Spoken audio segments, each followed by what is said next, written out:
pertemuan kita ini diberkati dan mendapat kelebihan di sisi Allah sebagai salah seorang daripada penuntut ilmu Allah Subhanahu wa Ta'ala. Jadi pada minggu ini kita akan lihat minggu yang kelima, ya,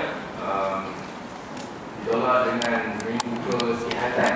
Jadi ada minggu ini minggu yang ke-6 lah kita hadir ke sini. Dan tajuk pada hari ini ialah tajuk yang cukup penting, ya, pada kita, iaitu rukun haji yang ketiga ialah tawaf, ya. Kita lihat tawaf, cara pelaksanaan hari ini, kemudian apakah syarat-syarat sah untuk tawaf, perkara-perkara yang membatalkan tawaf, dan perkara-perkara sunat semasa melaksanakan ibadah tawaf.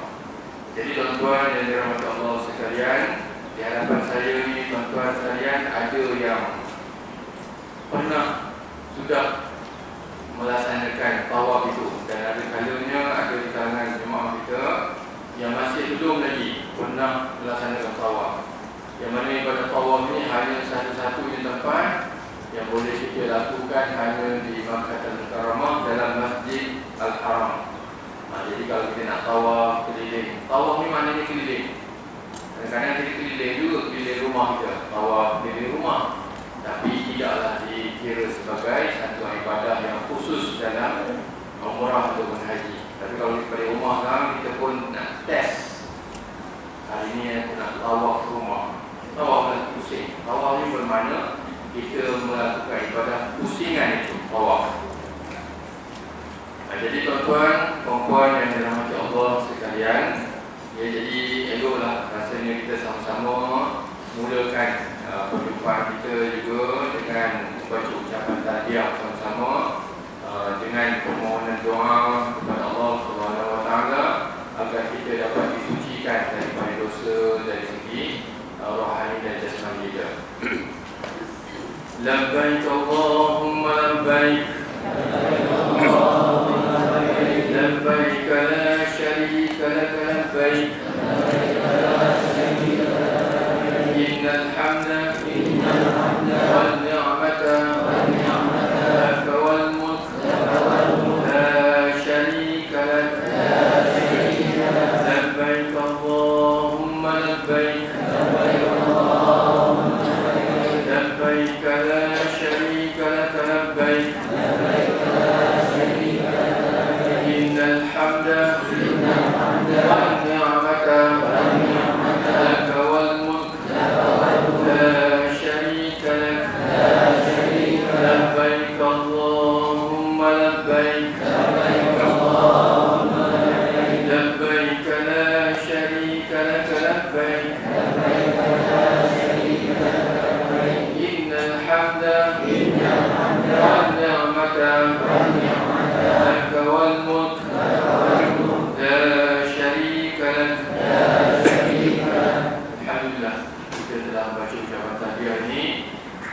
Ucapan tahniah ini tuan-tuan dan puan bagaikan kita melambai, ya, labbaik, kita lambaian, tambah itu hampir bersama dengan kita. Kita pohon kepada Allah, kita menjadi tetamunya dalam masa yang terdekat, insya-Allah. Jadi tuan-tuan dan puan yang dirahmati Allah sekalian, jadi saya elok rasanya untuk sesi pada pagi ini kita buat sedikit ulang kaji, iaitu pelajaran yang kita telah ceritakan pada minggu lalu, iaitu formula nombor yang kita berikan pada jemaah supaya tuan-tuan boleh ingat apa kerangka yang kita nak terapkan pada pemikiran jemaah haji Malaysia khususnya. Jadi nombor-nombor yang kita nak ingat ini yang minggu sudah ialah nombornya 6652. 6652. Nombor ni dalam ibadah haji cukup penting lah, ya. Dan saya dapat nombor ni, saya cuba terapkan di tuan-tuan.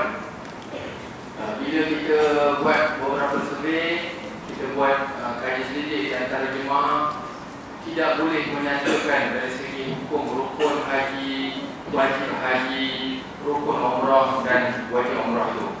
Sedangkan itu adalah kerangka masa melaksanakan ibadah, perlu kita mengetahuinya dengan cukup detail. Jadi tuan-tuan, 6 itu, 6 yang pertama ialah rukun haji. Apa dia rukun haji? Pertama niat, nun, niat. Yang kedua waw, wukuf di Arafah. Yang ketiga tawaf, tawaf. Jadi ringkasan di tuan, nun, waw, ta, nun, ta. Jadi saya ambil ini supaya kita boleh ingatlah. Yang penting ni ialah pada kalimah rukun itu yang 6 itu, 3 pertama kita dah ingatlah supaya kita nak membezakan nanti dengan ibadah yang lain. Nun, niat ihram haji. Yang keduanya wukuf di Arafah. Yang ketiganya tawaf haji. Kemudian yang keempatnya rukun haji. Yang keempat ialah sa'i haji. Yang kelimanya ialah bergunting ataupun bercukur. Dan yang keenamnya tertib pada kebanyakan rukun. Itu dia 6 pertama. 6 yang kedua ialah wajib haji. 6 yang kedua ni ialah wajib haji. Pertama niat itu di miqat. Kita dah ceritakan juga sempadan Mekah ni ada 2 pagar utama. Jadi miqat itu adalah tempat kita hendak meletakkan niat kita, tuan-tuan. Contoh kalau sekiranya agak susah juga kita nak faham tentang perkara ini, tuan-tuan masih nak semayang, kita kali semayang tu, tempat kita nak niat bila kita dah masuk dalam soft, sempadan dia. Kita masuk dalam soft, itu waktu niat. Baru start kita nak solat. Jadi sebenarnya masa kita nak melaksanakan umrah atau haji, bila sampai kepada soft itu, pagar itu, di situlah kita niat dia. Waktu bila nanti akan diumumkan, sama ada dalam bas nanti akan diumumkan oleh daripada bas. Kalau dalam kapal terbang, kapten kapal terbang akan beritahu. Kalau naik kapal laut, akan dimaklumkan juga dalam kapal tersebut. Sebab itu tuan, saya beritahu pengalaman yang saya pernah hadapi sendiri. Ketiga-tiga saya pernah berlaku niat dalam kapal laut. Daripada Mesir saya pergi sampai ke Mekah, tengah-tengah laut tu niat. Pernah sekali. Kemudian pernah juga naik kapal terbang. Baru-baru ni naik kapal terbang, niat dalam kapal terbang. Kemudian biasanya jemaah haji Malaysia akan niat dalam bas. Dalam bas biasanya, iaitu masa tuan-tuan akan jadualkan pergi terus ke Madinah dulu. Dalam kapal terbang ni tuan-tuan, daripada KLIA kemudian pergi sampai ke Jeddah. Daripada Jeddah pergi ke Madinah terlebih dahulu. Bukan masuk Mekah. Jadi tuan-tuan dalam perjalanan tu janganlah niat haji atau umrah dalam tu. Sebab kita nak pergi dulu Madinah dulu. Bila kita dah pergi lawatan di Madinah kira-kira 4 ataupun 8 hari di sana, barulah kita naik bas daripada Madinah pergi ke Mekah. Waktu inilah, ketika inilah hukum umrah atau haji berjalan berkuat kuasa. Dia kena standby. Maknanya tuan-tuan, jadi ada 2 kes tuan-tuan bagi kita nak meniatkan ihram ini, 2 keadaan. Pertamanya, waktu tuan-tuan berada dalam kapal terbang, sekiranya tuan-tuan penerbangan itu daripada KLIA masuk ke Jeddah, terus naik bas pergi ke Mekah. Bila masuk ke Mekah dulu, bermakna tuan-tuan dalam kapal terbang tu sudah berniat ihram dalam kapal terbang. Waktu bila? Sewaktu, kalau tengok dalam tiket kapal terbang tu tadi, daripada Malaysia pergi ke Jeddah, daripada Jeddah naik bas ke Mekah. Niat itu dalam kapal terbang. Kalau sekiranya ada trip yang kedua, dapat tiket kapal terbang tu ataupun dapat surat daripada tabung haji mengatakan tuan-tuan perempuan daripada Malaysia pergi ke Jeddah, pergi Madinah dulu, tak masuk Mekah dulu. Jadi bermakna dalam kapal terbang jangan niat dulu. Kalau kawan kita nak niat, nanti jangan niat dulu. Kalau niat di jalan, on. Macam tekan sui lampu tu dia nyala dia. Tak boleh nanti tutup dah, dia terus saja. Jadi kalau sekiranya kita tengok jadual penerbangan kita tu, kita tahu bilakah waktu yang sesuai untuk kita melakukan niat haji atau umrah. Jadi tuan-tuan janganlah susah hati sangat. Nanti dekat-dekat nanti tuan-tuan akan ikut kursus ini sehingga ke akhir ini nanti, insyaAllah tuan-tuan akan beri lapang hati untuk melaksanakan ibadah itu dengan senang. Jadi bagi trip yang kedua tadi, bila daripada Malaysia pergi ke Jeddah, daripada Jeddah pergi ke Madinah dulu, tak masuk Mekah, bermakna jangan niat dulu di mana-mana dalam kapal terbang tu. Masuk ke Madinah tu buat lawatan, pergi Masjid Nabawi, jumpa Nabi SAW. Lepas saja hari yang ke-8 baru bergerak daripada Madinah masuk ke Mekah. Dalam perjalanan itulah singgah di satu masjid namanya Bir Ali. Di situlah tempat niat ihram haji atau umrah. Jadi itu perjalanan tuan-tuan. Tuan-tuan ada dua kes. Sama ada niat itu dalam kapal terbang ataupun niat itu di dalam bas yang tuan-tuan akan bergerak daripada Madinah pergi ke Mekah. Tahun lepas ada satu trip dari Malaysia. Dia naik bas dari Malaysia pergi ke Mekah. Jadi tengok tuan-tuan mungkin ada terbaca lah. Dia naik, dia akan lalu sempadan masuk ke Thailand, pergi ke Myanmar, pergi ke India, masuk sana. Jadi mereka ni kalau tujunya ke Mekah terus, bermakna bila sampai ke kawasan yang pagar dia tu, maka di situlah dia akan berniat. Jadi penjuru mana pun kita nak masuk ke tanah haram Mekah, ada sempadannya melalui itu. Jadi dia nak masuk ikut langit ke ikut bawah ke ikut macam-macam cara pun kena ada sempadan itu. Itu dia punya sempadan yang perlu diketahui dan Allah Ta'ala dah tetapkan tempat itu. Macam tuan-tuan nak masuk dalam sembahyang, tak boleh kita niat di belakang, kita dah niat dulu. Kita tunggu sampai dalam shaf baru kita niat. Miqat kita di sini, dalam tempat shaf itu. Jadi gambarannya begitulah keadaannya. Wajah haji yang pertama tadi ialah niat ihram di miqat. Yang keduanya larangan ihram haji. Ya, larangan ihram haji ada 13 perkara. Nanti kita akan tengok satu persatu insya-Allah ya. Kemudian yang ketiganya ialah bermalam di Muzdalifah. Bermalam di Muzdalifah. Ini di sini kita akan mengutip anak batu kira-kira 70 biji anak batu. Insya-Allah sunatnya dari sana. Yang keempatnya melontar jamrah kubra pada 10 Zulhijjah. Besoknya akan melontar. Yang kelimanya bermalam di Mina pada 3 malam berturut-turut 11, 12 dan 13. Dan pada keesokan harinya pada waktu siang hari 11, 12 dan 13 kita akan lontar dalam jamrat 1, jamrat 2 dan jamrat 3. Jadi itu perjalanan rukun haji tuan. Itulah dia 6 rukun haji, 6 wajib haji. Jadi ini benda ni kita minggu kita akan sebut tuan. Biar kita lali betul dengan perkara ini. Ya, yang mana 2 lagi, 5 dan 2 tu nanti kita akan tengok pada tajuk umrah nanti insya-Allah ya. Okey, jadi tuan-tuan, hari ini kita masuk kepada sesi yang amat penting. Jadi sebenarnya saya pun tunggu lagi biar jemaah kita ramai lagi ni. Tujuannya tuan-tuan berdasarkan kepada kaji soal selidik yang dilakukan setiap tahun, saban tahun. Jemaah haji dan umrah kita menghadapi cukup banyak masalahnya apabila menghadapi tentang ibadah tawaf. Tawaf ini dia punya ibu dia, tuan-tuan. Dalam ibadah haji, selain daripada wukuf di Arafah, tawaf adalah perkara yang cukup kerap kali jemaah melakukan kesilapan. Tawaf ini dia punya kesilapan, tahap kesilapan yang berlaku kira-kira 80% daripada semua ibadah yang lain.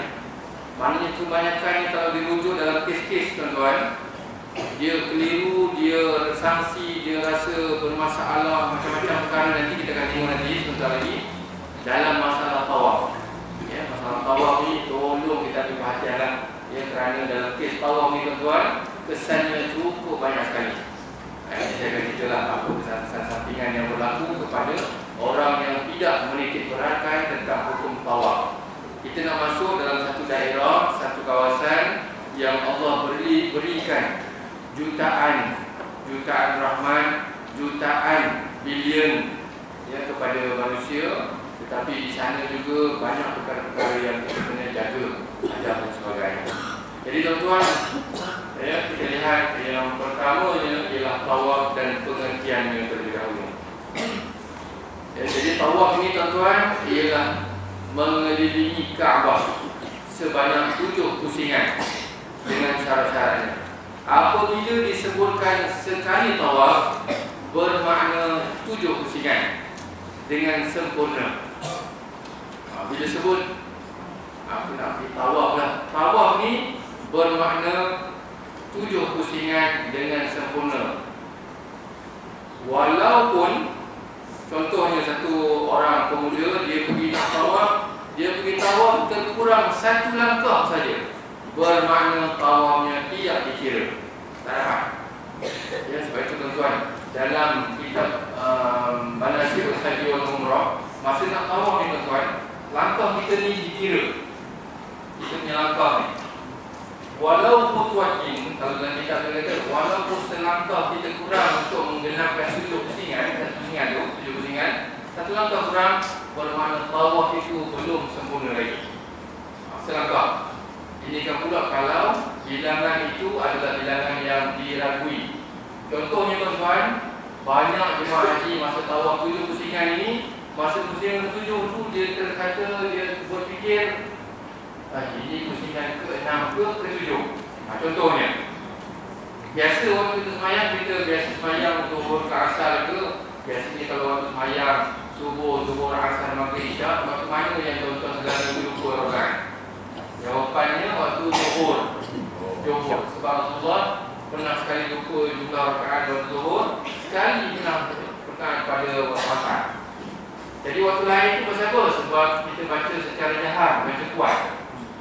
Bila kita baca pedang ni, otak kita mula dia dah ada ceritanya, ada lembu tak boleh lagi, nak isi dapat kenduri, itu ini macam-macam. Waktu zuhur ni, waktu asar memang kena hati-hati lah. Jadi tuan-tuan, kalau kata Nabi SAW kita ragu-ragu bilang rakaat 3 ke 4, apa kita punya formula dia? Kita akan ambil yang kurang. Bermakna kalau 3 ke 4 ataupun 4 rakaat, kita akan ambil 3 rakaat. Sehinggalah kita punya ragu-ragu tu menjadi 4 atau 5, baru jadi 4. Walaupun kalau dikira di semayang tu dah jadi 5 rakaat contohnya. Kalau ditayang pada masa nanti kita semayang suruh 5 rakaat contohnya, Allah akan kira yang 4 sahaja mengikut keyakinan kita. Dia akan tengok keyakinan kita, sebab kaedah dalam fiqh kita, al-yaqinu la yazal bisyak. Keyakinan seseorang tidak boleh tergugat dengan keraguan. Jadi tuan-tuan, bila kita semayang 3 ke 4, confirm tuan-tuan. Tak payah tuan-tuan nak kira rasa 4. Akhirnya nanti tuan-tuan semayang sebenarnya 3 rakaat je. Sebab anggapan yang pertama itu diambil kira. Jangan kita buat lepas tu kalau kita nak bagi hukum bagian-bagian. Kalau nak hukum bagian selepas itu tuan-tuan, kita nak su balik, kita punya 3 atau 4 tadi, kita nak kaji balik, kena pastikan kajian kita tu sehingga hati kita mengatakan ini rakaat keempat ataupun kelima, barulah boleh kita menetapkan 4 adalah jumlah yang paling sedikit mengikut Nabi SAW. Penting tu. Kadang-kadang takut kita semayang pun kurang rakaat. Kalau kita dah lama, dalam tak sedar sebenarnya kita telah ditipu oleh syaitan. Jadi tuan-tuan, masa tawaf, kita kembali kepada kes tawaf ini. Tawaf ini tuan-tuan mesti 7 pusingan. Mesti. Kalau sekiranya tuan-tuan memang dah, kalau ditayang balik dalam video tuan-tuan, kita dah masuk pusingan ke-7, tapi hati kita berkata 6 ataupun 7. Bermakna tuan-tuan, kita yakin ialah 6. Yang yakin itu 6. Yang ragu-ragu itu ialah 7. Bermakna walaupun kita dah pusing 7 pusingan, yang jadi hanyalah 6 saja. Itu sama macam semayang tadi. Jadi apa yang kita kena buat? Kita kena tambah pusingan yang ke-8. Dan jadilah pusingan ke-8 itu tampung kepada pusingan yang ragu-ragu nombor 7 tadi. Jadi sebab itu penting sangat dalam kes kita nak mengira jumlah pusingan tawaf ini, pastikan jumlahnya adalah 7 dengan yakin sebetul-betulnya. Jadi dia punya, tuan-tuan, masa kita di Mekah nanti, gangguan kepada kita melakukan tawaf ini cukup banyak. Maklum sajalah, kita nak tawaf ni semua hidup 50 kali saja pun. Nak pergi itu kalau ke umrah 14 hari, 10 hari di Mekah. Mungkin ada dapat tawaf beberapa tempat, beberapa kali. Masa nak buat haji pun beberapa kali sahaja. Beza dengan orang yang tinggal di sana dan sebagainya. Jadi kita masa kita nak pergi tawaf tu, banyak macam apa yang kita tempuhi. Jadi tuan-tuan, kita kena ambil perhatian yang dulu tentang cara pelaksanaan tawaf ini. Pastikan 7 pusingan. Yang dikatakan tawaf ini pengertiannya ialah mengelilingi Kaabah sebanyak 7 pusingan dengan syarat-syaratnya. Okey, baru kita nak masuk ni tuan-tuan. Saya bagi tahu gambaran pada awal ni tuan-tuan. Ini kerangka dia. Kalau tuan-tuan ada buku, tuan-tuan boleh buka buku tu lah. Kalau sekiranya tuan-tuan tak ada buku yang bercetak warna-warni yang ada yang lepas ni, tuan-tuan bawa buku yang edisi lain pun takut yang ada di pasaran.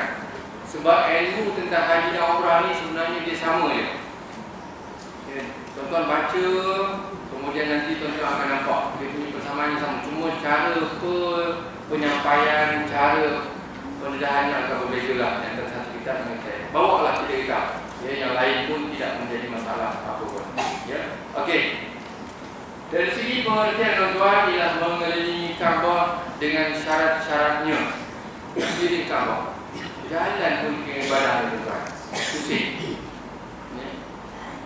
Saya kira masa saya belajar di Gunung Semanggul Raya Syarif dulu, tahun 20 tahun sudah lah, ada satu peristiwa di Malaysia ni, orang pergi melaksanakan tawaf di Tanjung Pianda. Saya ingat kita ada, dia pergi belakang rumah ni, dia tawaf, dia buat umrah di Tanjung Pianda. Baik, saya rasa bagus ni senang lah, orang Thailand, orang belah sana mudah lah. Tapi sebenarnya itu antara ajaran yang tidak benar ya, tak boleh. Tawaf ni bukan di tempat lain, di rumah Allah Subhanahu Wa Taala. Tak ada. Nak kata tawaf di Masjid Nabawi ada tak? Tak ada. Tempat mulia tu, Baitul Maqdis, Palestin pun tak ada juga tawaf, hanya di Mekah saja. Jadi tuan-tuan, tempat lain kalau ada dengar cerita dan dengar dalam Facebook apa berita, tuan-tuan nafi kalau mudah-mudahan boleh tak boleh ya. Okey, jadi syarat-syarat sah tawaf tuan-tuan ada banyak. Ada 8. Ini yang saya katakan tuan-tuan, inilah dia 8 perkara yang menjadi perosak kepada orang yang melakukan umrah ataupun haji sekiranya dia tak perhati betul-betul. Ini dia punya bahana ni tuan-tuan, kesannya amat buruk. Sesiapa saja yang tak jaga 8 perkara ni tuan-tuan ya, 8 perkara ni kalau tak jaga, saya beritahu pesan dulu. Kesannya ialah bila seseorang tu dah berniat ihram umrah, kemudian bila masuk ke Mekah, dia nak tawaf, dia nak sa'i, dia bergunting nak buat umrah contohnya. Bila dia dalam niat rukun pertama umrah dan niat, lepas tu nak masuk Mekah tawaf, tiba-tiba contoh salah satunya masa tawaf, katakanlah masa dia tawaf itu cara mengambil wuduknya salah. Masa dia ambil wuduk tu, rambut yang duduk bersilang di belakang telinga ni ada panjang, dia tak basuh, tak perlu kan? Maknanya wuduknya tak sempurna. Syarat sah tawaf mestilah suci daripada hadas dan sebagainya, ada kecil dan ada besar.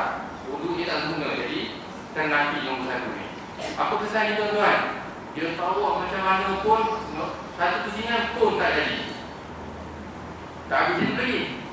Bila tak habis tawaf, walaupun dia dah tawaf, tetapi dia tak jaga syarat-syarat sah tawaf ini, lepas tu dia sangkanya sah, dia pun pindah kepada sa'i. Dia pun sa'i. Apa kesannya lagi? Sambung lagi. Maka sa'i tidak dianggap sah apabila tawaf tidak sah. Dia punya sangkutan tu ada kaitan. Bila tawaf tak sah, sa'i pun tak jadi. Bila sa'i tak jadi, dia sangka aku dah habis umrah, esok aku nak buat tawaf lagi, aku nak buat umrah lagi. Dia pun gunting rambut. Dah tawaf, dah sa'i, nak habiskan umrah tu dia gunting rambut 3 helai. Sebab rukun umrah pertama niat, yang kedua tawaf umrah, yang ketiga sa'i umrah, yang keempat bergunting umrah, yang kelima tertib. Jadi yang tertib ni tak ikut apa pun. Jadi 4 perkara je lah, niat, tawaf, sa'i, gunting, nak buat sekali umrah.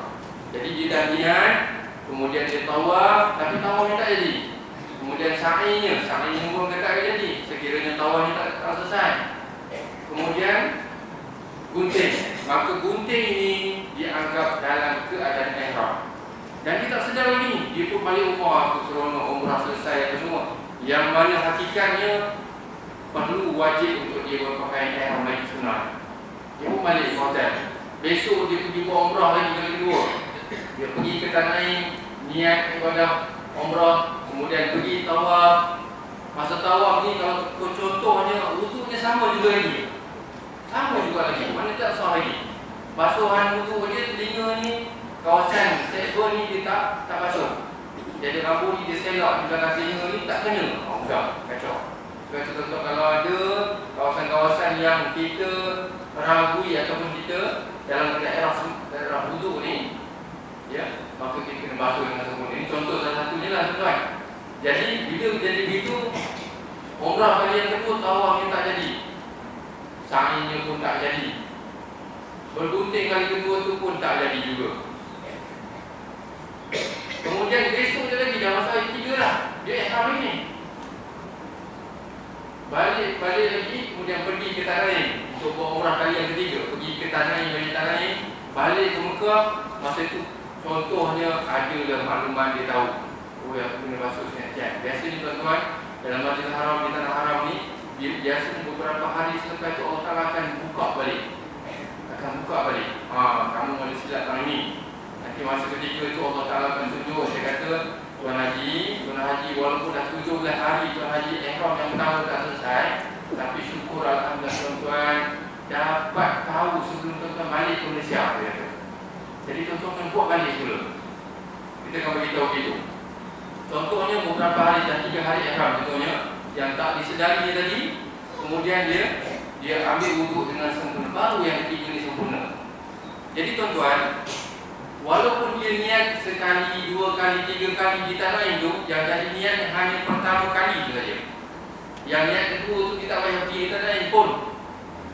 Yang ketiga dia niat pergi ke Tanah pun tak payah sebenarnya.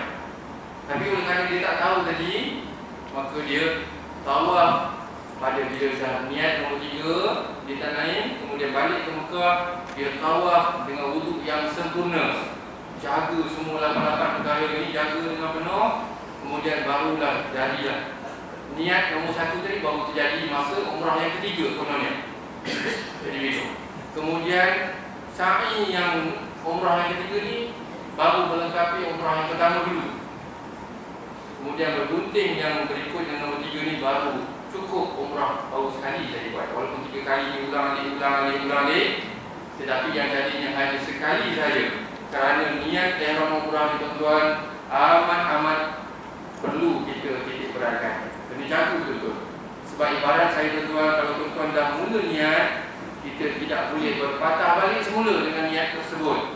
Sehinggalah 3 perkara yang saya sebut awal-awal ni. Pertamanya, kalau kita meninggal dunia dah habis lah. Yang kedua ni sampai kita selesai buat umrah dengan penuh betul. Dan yang ketiganya kita ada niat tahallul ihsar sekiranya tertahan pada kawasan-kawasan tertentu. Jadi tuan-tuan, ya dalam kes tawaf ni, perkara ini kita kena ambil perhatian lah, ya. Jangan sampai sana nanti baru kita tercari-cari tuan-tuan. Okey, kita lihat satu persatu dulu. Jadi kesannya itulah keadaan cukup berat. Dan lebih malam lagi kalau sekiranya tak sedar sampai balik ke Malaysia. Sebab itu sesiapa nak pergi umrah, pastikan ada guru pembimbing ikut. Mesti ada. Eloknya tuan-tuan, walaupun tuan-tuan kena bayar mahal sikit 6,000 tentunya, ada paket yang 4,000 ada. Tapi tuan-tuan kalau pergi seorang, balik pun seorang nanti sendiri. Kita di sana tu tak ada arahan dan sebagainya, masalah. Ya. Okey, nombor 1 tuan-tuan, syarat sah tawaf yang pertama ialah suci daripada hadas. Yang pertama suci daripada hadas. Hadas ni ada 2. Pertama hadas kecil, yang kedua hadas besar. Hadas kecil tu apa dia? Hadas kecil tu kita mengambil air sembahyang dulu. Hadas kecil. Manakala hadas besar ialah kita mandi junub. Jadi nombor 1 ni tuan-tuan kena jaga. Contohnya saya pakai jubah sekarang. Kalau tuan-tuan nak mudah cerita, nak mudah faham tentang hadas kecil dan hadas besar ni, bila seseorang itu melakukan perkara yang membatalkan wudu, baju Melayu lah kita pakai. Nah, hadas ni dia pakai kotoran yang tak nampak. Dia ada pada kita tapi kita tak nampak. Bagi siapa yang tak ada wudu sekarang, pakaian baju Melayu, baju sekerat ni dah terpakai dah pada seserengai kalangan kita, ada pakai. Sebab tu waktu kalau baju ni kita pakai, baju yang kita tak nampak ni pakai, ada kecil ni, kalau kita semayang kita tak sah. Macam mana kita nak cabut pakaian kecil ni? Pakaian kecil ni kita nak cabut, kita kena niat sahaja aku mengangkat hadas kecil, cabut. Iaitu ketika ke mana kita nak ambil air semayang.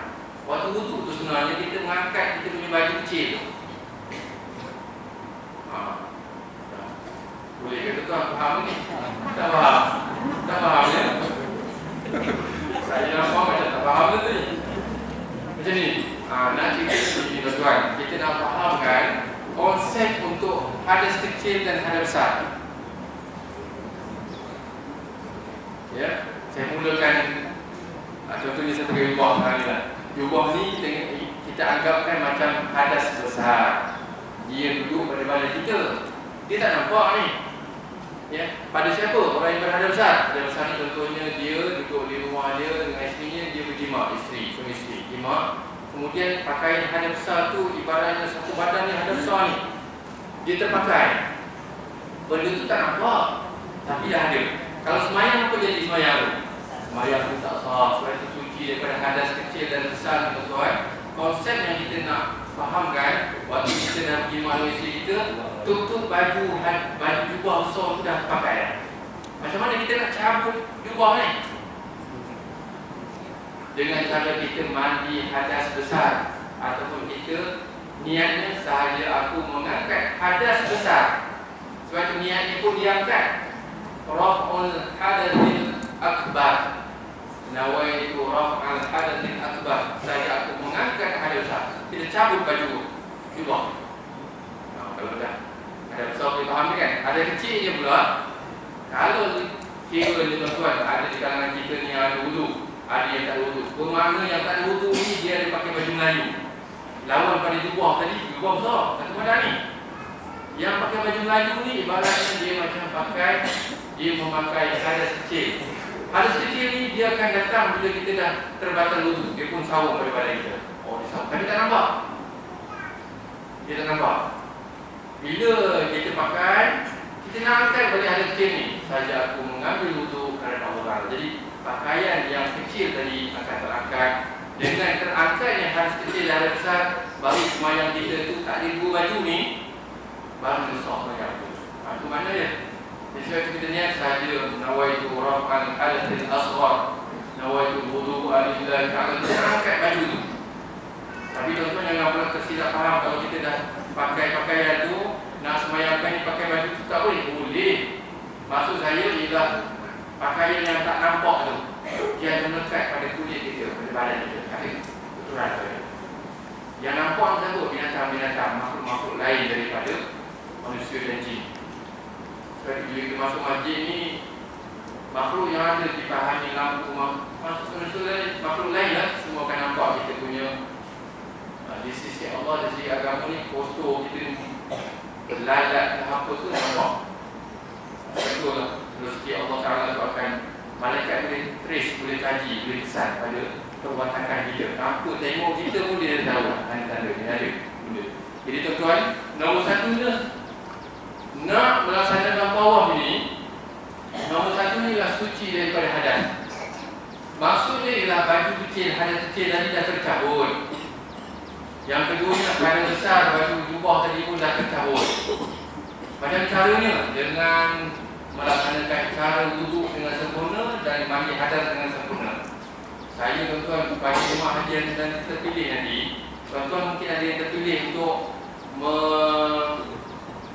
melaksanakan haji pada tahun ini. Mungkinlah 20-30 orang yang terpilih. Tahun lepas alhamdulillah 100 lebih, 120 lebih jemaah haji Bandung pergi sana. Tengok rujuk pada jabatan saya. Ramai pergi. Tak pernah lagi jumpa beberapa tahun. Biasanya dalam Bandung ni beberapa orang dia dalam 100, tapi tahun lepas ramai. Ya. Jadi bila pergi tuan-tuan, kita ada satu kursus perdana di akhir sekali. Saya tahun lepas saya minta tuan-tuan jemaah haji tahun lepas tolong jaga nombor 1 ni. Tuan-tuan kalau nak pergi Mekah tahun ni, saya rasa tuan-tuan cuba perhancurkan balik tajuk mengambil wuduk dan mandi hadas besar. Yang ini tolong jaga ni. Nombor 2 ni. Dua-dua benda ni, hadas kecil dan hadas besar ni, hancur boleh kita bagi hancur betul. Maksudnya kita buka bilik di kanan kiri kanan, tengok balik cara wuduk sempurna macam mana, cara mandi wajib macam mana sempurnanya. Kalau ada pusat kita biasanya kalau mandi wajib tak korek, kita kena korek. Sebab benda tu dia akan melibatkan bermasalah nanti dari hukum dia tuan-tuan. Sebab tawaf ni dia punya ibu dia. Masa kita melaksanakan tawaf ni tuan-tuan, nombor satunya mestilah kita ada wuduk dan jubah hadas besar tadi dah tak ada pada badan kita. Mesti itu, nombor 1. Nombor 2 tuan-tuan, cuci badan, pakaian, tempat tawaf daripada najis. Ini nombor 2 ni tuan-tuan. Pakaian yang kita pakai semasa melaksanakan tawaf, pastikan kita tidak ada najis pada pakaian kita. Badan kita suci, pakaian kita suci, tempat tawaf kita suci. Contohnya kita tengah tawaf ni tuan-tuan, kita pusing, ya, tiba-tiba ada najis manusia duduk depan, ataupun najis binatang, burung dan sebagainya lah. Jadi tuan-tuan tak boleh pula kita nak tegak duduk ni. Kita kena mengelak daripada tempat najis itu. Dan biasanya dalam tempoh seminit 2, petugas tabung haji, petugas Masjidil Haram itu akan datang dan dia akan kepung. Dia akan cuci 5 minit, clear. Cepat dia punya ni. Ya, memang ramai yang masa tawaf ni tuan-tuan, ada yang nenek tu datang tawaf, dia terempuh, jatuh tu tak naik terus. Jadi dia pijak tu habis keluar dalam perut semua keluar. Biasanya tahun lepas saya dengar lah, sebab saya masuk pada di Mina, dia balik ke Mekah, yang balik tu dalam keadaan yang tu biasanya yang agak tua lah dia, yang masuk bawah. Ada beberapa orang, 2-3 orang, saya dengar lebih 4 orang yang mati meninggal dunia semasa tawaf. Sebab jumlah yang datang tu kira hampir 1 juta tawaf sekaligus. Jadi tuan-tuan, tabung haji akan susun jadual supaya jangan bertembung dengan jemaah yang begini. Dia akan asingkan, dia sampai reda. Itu jadual tu memang kena ikut dari segi masa ke semasa lah nanti. Ya. Jadi tuan-tuan, masa tawaf nanti pastikan masa kita tawaf 7 pusingan ni, ke 7 pusingan tu mesti betul kena ada. Ya. Yang keduanya, pastikan masa 7 pusingan itu tempat pakaian dan sebagainya tidak najis. Baru-baru ni saya teringat satu kisah, ya. Seorang makcik datang pada saya. Dia datang, dia kata, Ustaz, saya tengah tawaf, pusingan ketiga saya kentut batal wuduk. Kemudian saya kata, Hajah berhenti habis semayang ke teruskan saya teruskan saja. Sudah, saya kena kacau. Okey, saya terus tulis nombor 3. Maknanya 3 pusingan itu solve. Jadi dia teruskan saja. Pasal apa? Pasal suami dia buat tawaf. Saya takut nanti orang pergi habis semayang, ketinggian, begini apa semua, masalah. Lepas tu Hajah, sa'i tak? Sa'i. Lepas sa'i gunting. Lepas bau gunting dia tadi, bawa balik. Saya kata, Hajah dalam ihram sekarang. Pasal yang jadinya tawaf hanya 3 pusingan saja baru solve jadi. 3 ya. Kemudian apa saya nak tuan? Hajah ambil semayang, pergi Masjidil Haram sekarang. Kemudian sambung pusingan yang ke-4, ke-5, ke-6, ke-7.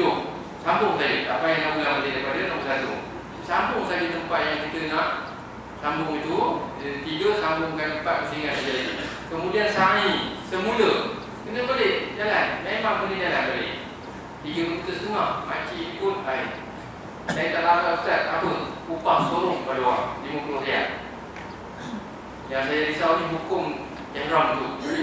Kemudian gunting semula. Dan oleh kerana Hajah dah gunting tadi, lepas kentut tadi tak ambil semayang, sa'i, kemudian gunting tu dikenakan dam sebanyak RM60. Saya tulis RM60. Hajah kena bayar pada sekian, orang ni begini, caranya begini. Itu titik.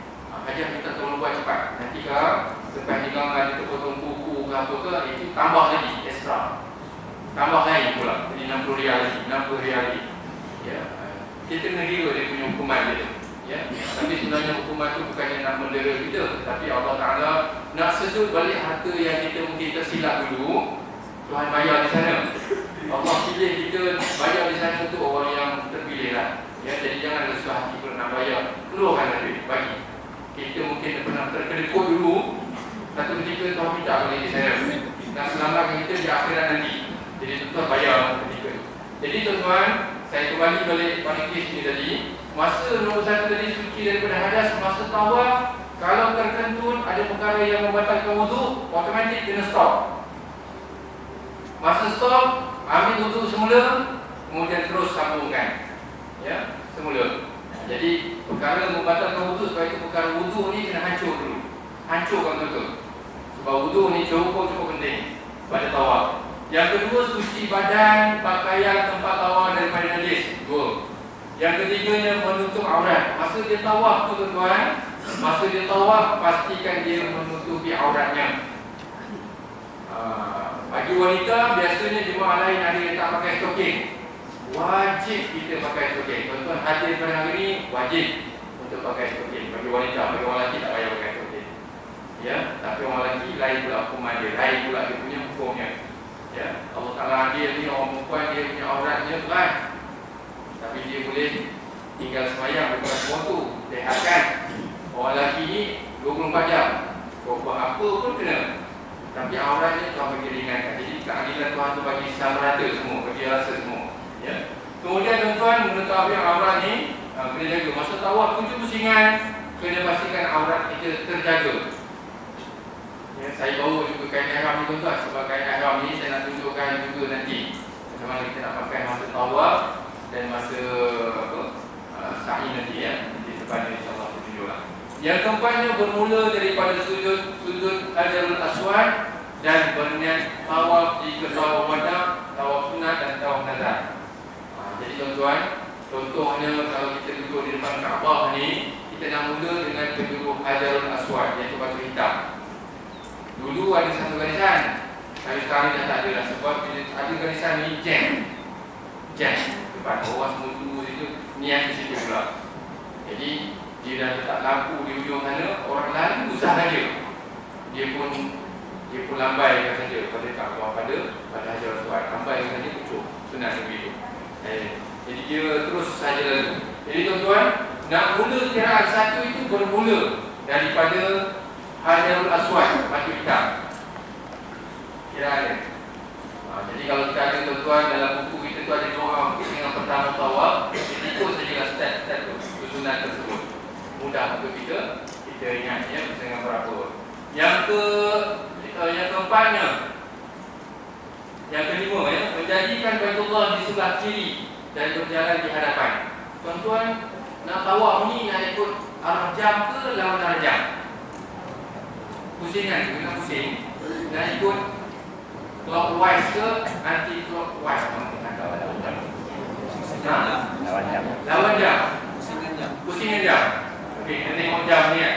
Jam ni. Gini, satu belakangan. Ini. Ataupun kita nak pusing begini. Jawapannya ialah lawan arah jam. Lawan arah jam, bukan ikut jam. Lawan arah jam. Macam planet-planet mengikut orbitnya. Kita ni, bumi kita ni mesti ikut tawaf juga, sama dengan tawaf. Cuma jam saja kita balik.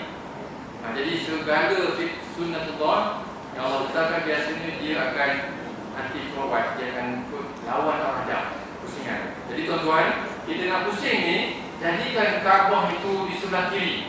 Jadi, contohnya meja saya depan ni katakan Kaabah. Kita akan jalan. Bila sampai ke sini Hajarul Aswad, penjuru ni Hajarul Aswad, kita sampai di sini, kita akan bergerak menjadikan Kaabah kita menjadi kiri, bahu kiri kita tu. Jadi kita punya bearing tuan-tuan, masa nak pusing, bearing kita ialah bahu kita. Ya, kita punya pusingan kita tu, kita kena jaga bahu kita menghala ke arah Kaabah, badan Kaabah. Badan Kaabah ni besar, sebesar masjid kita ni tuan-tuan. Ya, dua lekar ni kawasan yang kita ada. Jadi kalau kita duduk di luar ni, katakan kita berpusing, kita pusinglah lawan arah jam dari sana ke sini, sebenarnya nak terpesong bahu kita daripada tempat Kaabah ni agak sukar. Jadi tuan-tuan jangan gambarkan senang sangat nak terpesong, tidak mudah ya.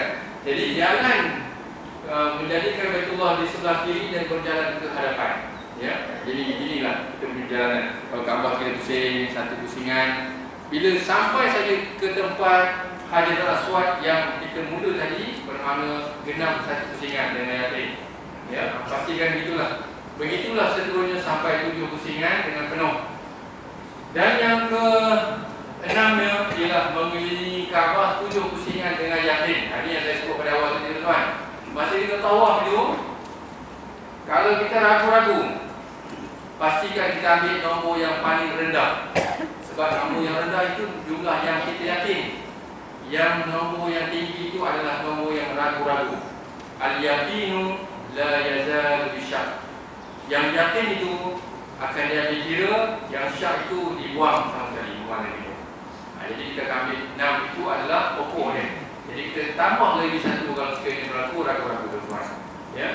Jadi satu lagi tuan-tuan, contohnya masa bilangan tawaf ini, contohnya kalau sekiranya saya nak bagi gambaran bagi jemaah haji yang pergi tawaf itu 7 pusingan ini bukan diwajibkan secara berturut-turut. Bermakna tuan-tuan macam jemaah haji yang datang, okey saya tadi 3 kali pusing, lepas itu kentut. Dia balik ke hotel, kemudian dah lama esok 2-3 hari lepas tu baru dia buat balik. Boleh tak? Hukumnya boleh. Tidak diwajibkan tawaf 7 pusingan ini berturut-turut 7 pusingan itu. Boleh nak rehat. Satu pusingan sehari, contohnya penat benar dia. Satu hari, satu. Lepas tu balik hotel je rehat tu semua.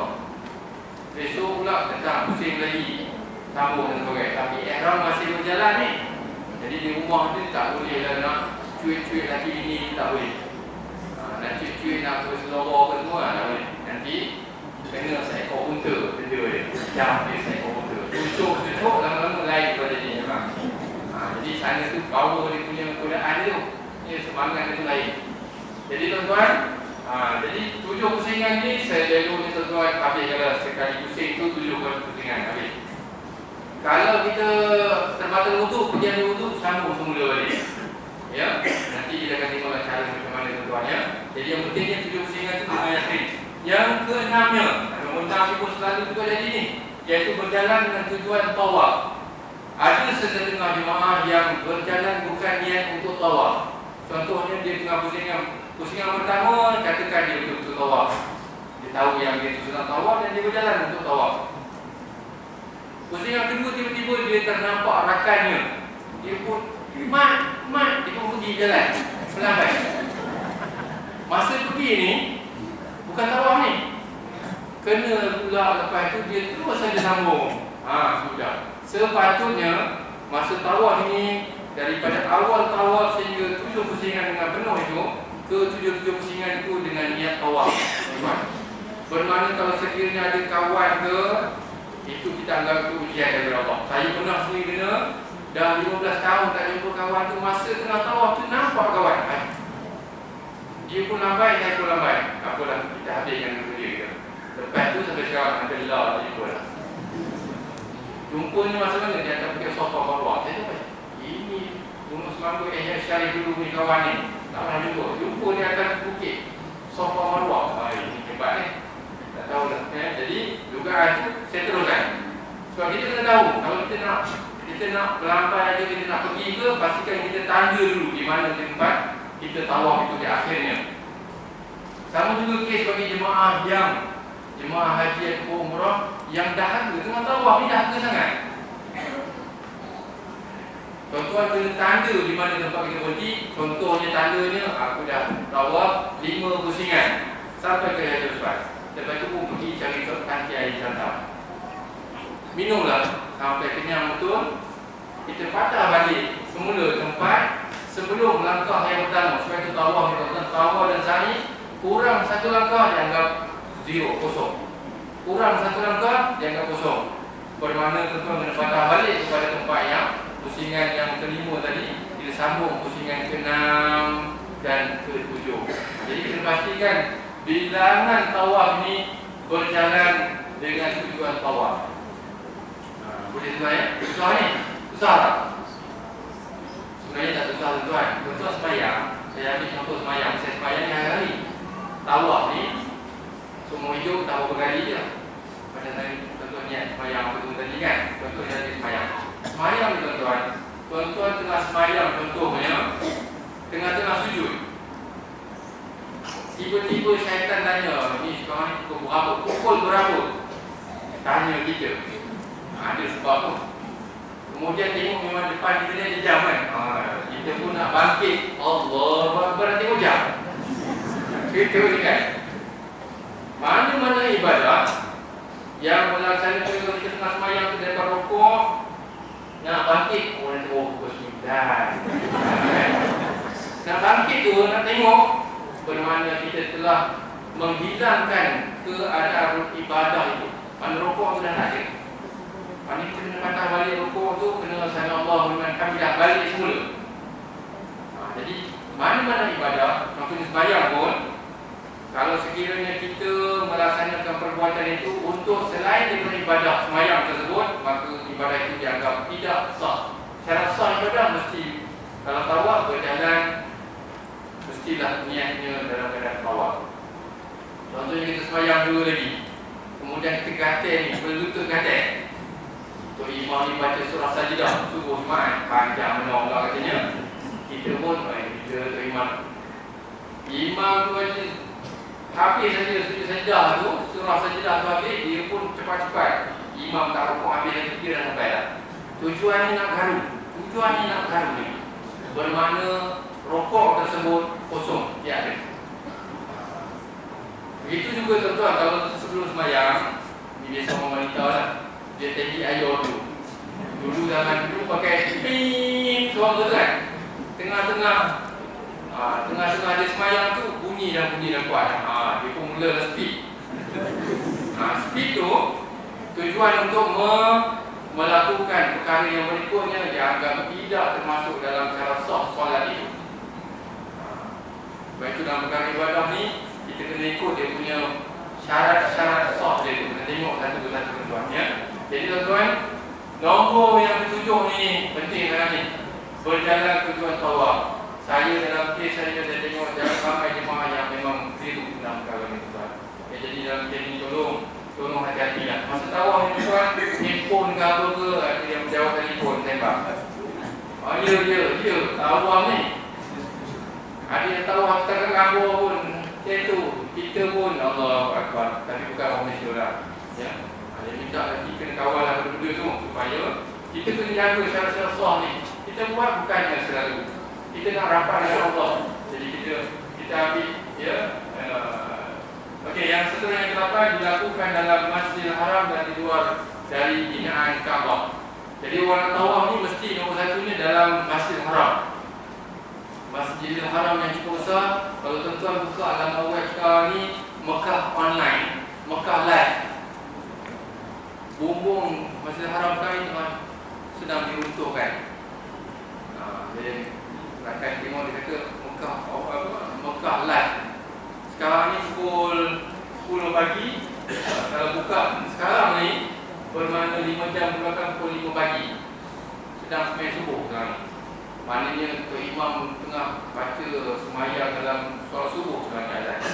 Jadi tengah sekarang ni, sekarang tengah kita buat ni, Mekah tu tengah sembahyang solat subuh. Jadi tuan-tuan, contohnya jadi begitu. Ya, bila kita tengok online sekarang ni, kita akan nampak perubahan Masjidil Haram. Bumbung Kaabah tu, bumbung Masjidil Haram, bukan Kaabah tu. Masjidil Haram dan sekitar tu sedang dirombak, ya, secara membesar ya, untuk diperbesarkan. Jadi kalau sekiranya kita nak lakukan tawaf ini, pastikan lakukan dalam Masjidil Haram. Kalau dua tak boleh, ya, tawaf pun soal tak boleh, ya. Dalam Masjidil Haram dan di luar daripada Hijr Ismail. Bermakna kalau orang tawaf tak boleh nak pegang ataupun jamah Kaabah tu sendiri. Siapa yang pegang kelambu Kaabah masa tawaf, siapa yang pegang Hijr Ismail, siapa yang pegang badan Kaabah, siapa yang pegang kaki 5 Kaabah, syazarwan yang saya kata segitiga tepi tu, siapa yang pegang kaki apa ke, dibuat gitu, pegang masa tawaf, pusingan itu tidak dikira. Jadi syarat sah ini tuan-tuan, 8 ini menjadi cukup penting. Sebab saya nak bagi tahu kesannya ialah sampingan ini tadi apabila perkara selepas itu sa'i, bergunting dan sebagainya tidak dikira selagi tawaf itu tidak sempurna. Okey, boleh tuan-tuan ya? Panjang ni, saya pun benar berdiri ya. Ustaz, nak sunat? Ya, saya boleh. Masalah solat tadi ya. Kalau saya solat sunat, masa rokaat yang dua dia teringat, ada yang tidak teringat nak tengok jam, ada ke yang kedua tu ke benar? Ya. Contohnya macam tadi Tuan Haji cakap, kalau katakan kita sembahyang sunat, Pada rakaat yang kedua memang jadi kita nak tengok jam. Pergerakan kita di atas tu untuk bangkit itu ialah nak tengok benda lain sedang dilakukan ibadah dua atau sujud. Bermakna sembahyang itu dianggap rakaat pertama saja jadi. Rakaat yang kedua tu tak sempurna lagi sebab kurangnya pergerakan tadi. Bermakna dia kena tambah seperti rakaat. Dari segi hukum begitu. Tapi kerana dia dah buat itu bermakna rakaat itu tak lengkap, semestinya jadi satu rakaat. Dia sujud kena naik dia dia kena buat semula pada semula. Rombak pada itu. Jadi kita kalau sembahyang tuan, sembahyang ni dia kena tengok rakaat demi rakaat. Rakaat itu jadi right. Masuk rakaat kedua, right dan jadi. Jadi kita kena tengok. Kalau solat pula dia kena tengok rakaat demi rakaat. Jadi dalam kes tadi, kalau rakaat kedua jadi, kemudian rakaat kedua tu tak sempurna dah. Tambah lagi rakaat ketiga. Yang ketiga tu akan tampung jadi rakaat yang kedua. Itu cara dia, cara pelaksanaan dia. Wallahu a'lam ya. Bermakna maksud saya sembahyang sunat lah. Ya. Semua terlibat lah. Semua solat. Maknanya fardu apatah lagi yang sunat pun jadi. Maknanya semua ibadah dia akan mengikut hukum yang asal begini keadaannya ya. Okey, jadi kemudian kita nak tengok yang kedua tuan-tuan, jenis-jenis tawaf ya. Jenis-jenis tawaf. Kita habiskan sikit lagi ni ya. Nanti lepas ni nanti kan kita akan lihat sebentar lah ya. Jenis-jenis tawaf yang pertama tawaf rukun ya. Tawaf rukun iaitu tawaf haji dan tawaf umrah. Ya. Jadi tuan-tuan, nombor satu ni tawaf haji dan tawaf umrah. Inilah dia dua-dua tawaf yang tidak perlu pada niat. Ni saya nak beritahu dulu ni, ada rahsia di mana pun. Ada formula dia. Tuan-tuan, bila kita dah niat haji, macam niat haji, nawaitul hajja wa ahramtu bihi lillahi ta'ala. Bila kita niat haji, saya melakukan haji dan ihram dengannya kerana Allah Taala, ataupun kalau kita niat umrah, saja aku melakukan umrah dan berihram dengannya kerana Allah Taala. Bila kita dah niat haji atau umrah, bermakna kita sudah melaksanakan semua rukun-rukun dan wajib-wajib dalam ibadah tersebut secara package. Kalau kita dah niat haji, bermakna masa kita tawaf, dalam masa kita nak pergi tawaf itu, kita nak tawaf, perlu tak wajib tak kita nak niat masa nak tawaf? Jawapannya sunat. Sunat saja kita nak niat tawaf. Saja tu tawaf haji kerana Allah. Sunat saja kerana masa kita dah niat haji, bermakna kita dah package, dalam tu dah ada niat tawaf, dalam tu dah sedia dah niat sa'i, dalam tu melihat penonton, apa semua siap dah. Kalau kita niat umrah juga begitu juga. Saja aku melakukan umrah dan berihram dengannya kerana Allah dalam terbang. Dia sampai ke Mekah nak tawaf tu perlu tak kita nak niat tawaf? Jawapannya hukumnya sunat sahaja. Sa'i perlu tak kita niat? Hukumnya sunat saja. Bagi orang yang sudah berniat haji dan berniat ihram umrah, maka tawaf itu dianggap sunat saja, tak wajib. Tetapi selain daripada dua ni, selain daripada tawaf haji, tawaf umrah, dia wajib untuk niat tawaf. Contohnya apa? Contohnya ialah nombor 3 tu, tawaf tahiyatul bait. Dia datang ni tuan-tuan, tawaf ni saya nak beritahu kepada tuan-tuan, nombor 1 dan nombor 2 ini tawaf bagi orang lelaki dia pakai pakaian ihram. Dua tu je ada tu. Ya. Tapi yang bawah tu saya pakai jubah ni. Saya pergi Masjidil Haram, saya masuk saya tahu ada pakai pakaian biasa. Tuan boleh pakai kepiyah, pakai serban apa semua pergi tawaf. Apa dia? Nombor satunya ialah tawaf tahiyatul bait. Yang ini semua wajib niat. Sahaja aku melakukan tawaf tahiyatul bait. 7 pusingan kerana Allah Taala. Sunat. Bukan sunat, wajib. Jadi wajib kita niat. Tahiyatul bait ni lawan kepada tahiyatul masjid. Kalau kita masuk masjid ni, kita sunat sembahyang sunat tahiyatul bait, tahiyatul masjid. Tapi bila kita masuk ke Masjidil Haram, kita nombor 1 kita akan buat tawaf tahiyatul bait, nama dia. 7 pusingan. Ya. Jadi pakaian kita ialah pakaian jubah biasa saja. Tak ada pakaian ihram. Sembahyang atas tu saja kita pakai pakaian ihram ya. Yang ke-5, 1, 2, 3, 4, yang keempat tawaf sunat.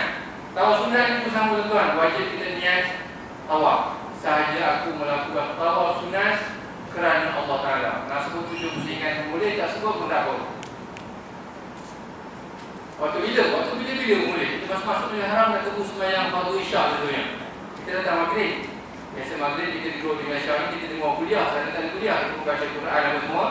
Masuk waktu isyak, sebelum masuk waktu isyak tu kita nak pergi tawaf sunat. Kita pun pergi penjuru Hajar Aswad. Sahaja aku melakukan tawaf sunat 7 pusingan kerana Allah. Kita pun pusing. Habis 7 pusingan azan isyak. Kita sembahyang. Jadi boleh. Kita pakai biji biasa saja. Yang keempat, yang kelima, tawaf nazar. Tawaf nazar ni contohnya dia duduk di Mekah, anak dia ambil presen UPKK ke apa ke, dapat 8A ke 7A. Sebelum tu dia menazar, kalau anak aku dapat sekian-sekian, aku menazar nak tawaf.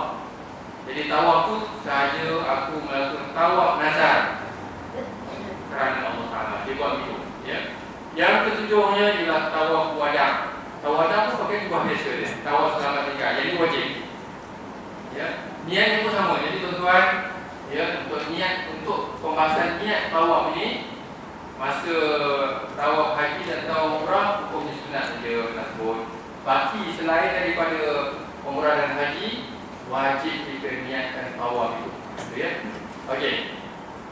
Ustaz. Ya. Tawaf wada' ni ada kita kena pakai ihram lah, wajib. Tawaf wada' ni, tawaf wada' kita tidak perlu pakai pakaian ihram, tak perlu. Tapi kena ada wudu lah. Semua ni kena ada wudu. Sebab syarat sah untuk tawaf semua ni semua kena ikut 88. Kena ada wudu. Kalau terbatal kena buat balik semula wudu, batal balik semula. Aurat kena tutup. Jadi semua kena jaga ni. Perkara-perkara ni, ya. Okey. Ya. Tawaf kudum. Tawaf kudum. Kita dah pakai ihram untuk mengerjakan haji dan umrah. Tawaf kudum, ya. Okey. Tapi kita tak nak tawaf kudum, kalau kita buat tawaf untuk haji dan umrah, kita nak buat tawaf kudum. Okey. Saya skipkan, saya potong tak sebut tawaf kudum ni, ya. Tawaf kudum ni bagi kes orang yang melakukan haji ifrad. Hanya kepada orang yang melaksanakan haji ifrad. Haji ifrad ni bila masuk ke Mekah, dia tak boleh buat umrah. Jadi masuk ke Mekah, dia nak juga tawaf. Kan? Dia nak juga tawaf tentang kena buat haji. Haji katakanlah 5 hari lagi. Takkan masuk Mekah tak buat apa. Jadi ada satu hukum bagi orang yang buat haji ifrad. Dia masuk ke Mekah, dia laksanakan tawaf kudum. Tawaf kudum. Alhamdulillah ada tanya ni macam disusun-susun ke drama. Saya simpankan dulu tadi. Jualnya tak nak bagi kacau tadi. Ya. Jadi bagi nombor 2 ni tuan-tuan, tawaf kudum ni bagi orang yang buat haji ifrad. Haji ifrad, bagi haji ifrad maknanya dia datang ke Mekah buat haji dulu. Bila buat haji dulu, dia masuk ke Mekah tu dia buat tawaf kudum. Bila tawaf kudum 7 pusingan ni tuan-tuan, keistimewaan orang yang buat haji ifrad ni, salah satunya ialah bila dia buat tawaf kudum, dia boleh buat sa'i haji simpan. Saya tambah satu lagi maklumat tuan-tuan. Dia boleh simpan sa'i dia. Sa'i haji dia, bila dah dia buat haji tu nanti, dia tak payah nak buat sa'i haji tu, tak payah nanti. Dia hanya pergi ke Mekah buat tawaf saja, maka selesailah hajinya. Jadi tuan-tuan bagi orang haji ifrad, dia boleh buat tawaf kudum dan setelah itu dia terus buat sa'i simpan untuk hajinya, kemudian baru dia buat ibadah haji. Ya. Jadi bermakna tuan-tuan, orang yang buat haji ifrad, dia buat niat ihram haji, kemudian nombor 2 dia buat sa'i haji dulu. Sebab itu dalam rukun haji tertib pada kebanyakan rukun. Macam KIB, macam KIB yang jam. Ya. Ya. Tak ada. Bagi orang haji ifrad. Tapi saya rasa ini pun nanti boleh tuan ni. Tapi cuma ada yang boleh faham tak tahu ikut, ya. Nanti insya-Allah kita akan buat berikut ni. Okey, jadi kemudian tuan saya habiskan ni perkara sunat masuk tawaf. Nombor 1 sunat masuk tawaf kita berjalan kaki. Nombor 2 beriktibar bagi tawaf diiringi dengan sa'i. Iktibar ni buka bahu kanan. bagi orang lelaki, ya, melakukan ramal iaitu berlari-lari anak, lari, buat action macam ni, lari, apa, jogging, macam jogging. Pusingan pertama hingga pusingan ketiga saja. Maka Rasulullah buat ini semua 100,000 orang tawaf dan Rasulullah tu berrombak ni depan.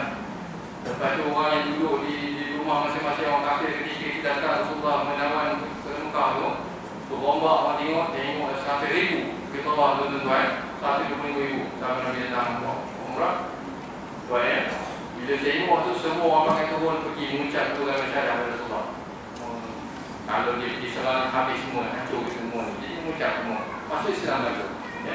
Jadi falsafah berlari-lari anak ketika mana tawaf ini ada sandaran yang tak boleh kena turun, ya. Tapi jangan berlari itu macam, ya, kita kalau dah ramai kita buat action sajalah berlari itu, ya.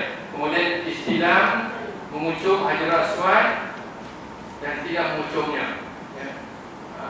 Okey, kemudian jadi ini tuan-tuan, istilah ni kalau sampai kepada Hajar Aswad tuan-tuan kena lambai.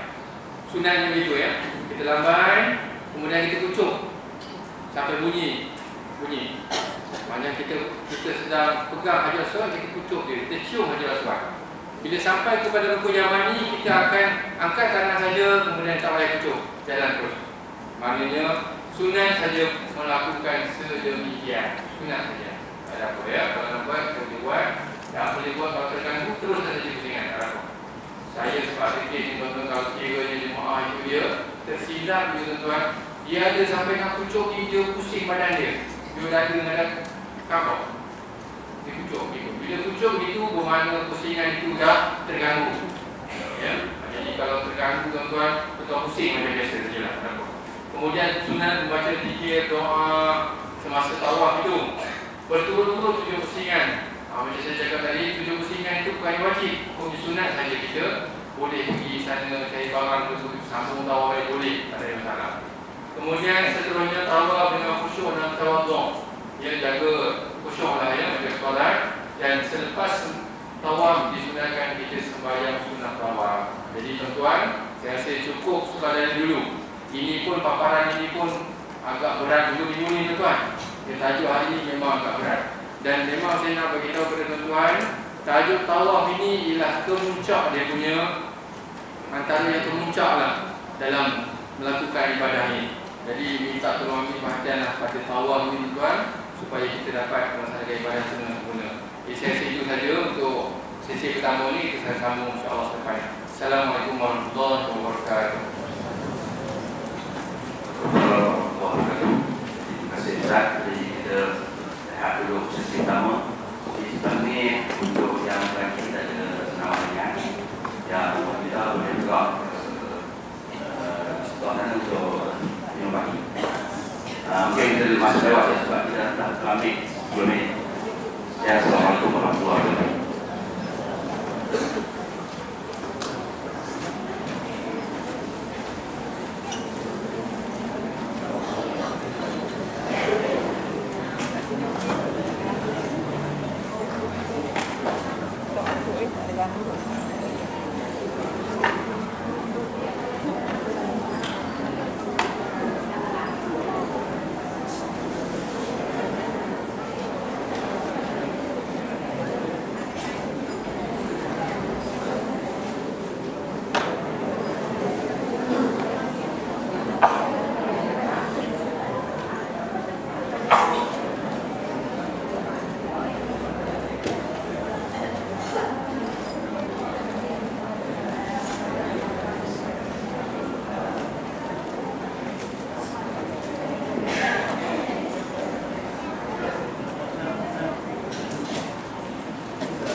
Assalamualaikum warahmatullahi wabarakatuh.